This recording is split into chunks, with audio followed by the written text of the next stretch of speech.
آیت اللہ سیستانی کے والد محترم جناب باقر سیستانی اولیاء خدا میں سے تھے۔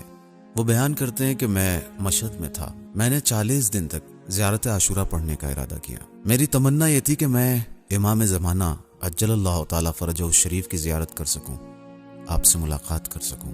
لہٰذا میں نے یہ عمل کرنا شروع کر دیا۔ ہر روز مشہد کی الگ الگ مسجدوں میں زیارت عاشورہ پڑھنے لگا۔ آخری ہفتہ آ پہنچا۔ میں یہ امید لگائے بیٹھا تھا کہ امام سے ملاقات کی کوئی صورت ضرور نکل آئے گی۔ 40واں ہفتہ تھا، زیارت عاشورہ کا آخری حصہ پڑھ رہا تھا کہ میں نے اچانک ایک گھر سے نور نکلتے ہوئے دیکھا۔ یہ روشنی عام روشنی سے الگ تھی۔ اس روشنی کی طرف ہر ایک متوجہ نہیں ہو سکتا تھا، اسے ہر ایک نہیں دیکھ سکتا تھا۔ آیت اللہ سیستانی کے والد کا بیان ہے کہ میں سمجھ گیا کہ میری مراد پوری ہونے والی ہے۔ میں نے تیزی سے زیارت عاشورہ ختم کی اور اس نور کی جانب دوڑا۔ میں جب قریب پہنچا تو مجھے رونے کی آواز سنائی دی۔ معلوم ہوا کہ کسی کا انتقال ہو گیا ہے۔ اس گھر میں داخل ہوا، لوگوں کی ایک بھیڑ جمع تھی۔ امام سامنے بیٹھے تھے۔ امام کے سامنے تھوڑی دور پر تقریباً کمرے کے بیچ میں سفید چادر سے ڈھکا ایک جنازہ رکھا تھا۔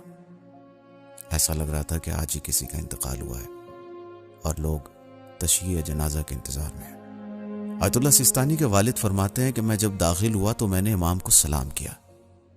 امام علیہ السلام نے بہترین انداز میں میرا جواب دیا اور آہستہ سے مجھ سے کہا، یوں پریشان ہونے کی ضرورت نہیں ہے، اس خاتون کی طرح بنو، میں خود تم سے ملنے آؤں گا۔ پھر امام نے فرمایا، اس خاتون کی جوانی کے دنوں میں جب شاہ ایران رضا خان زبردستی سب کی چادریں اتروا رہا تھا اور انہیں بے پردہ ہونے پر مجبور کر رہا تھا، تب یہ معظمہ، یہ خاتون 7 سال تک گھر سے باہر نہیں نکلی تاکہ جناب زہرا سلام اللہ علیہا کی یادگار یعنی اس پردے کی حفاظت کر سکے۔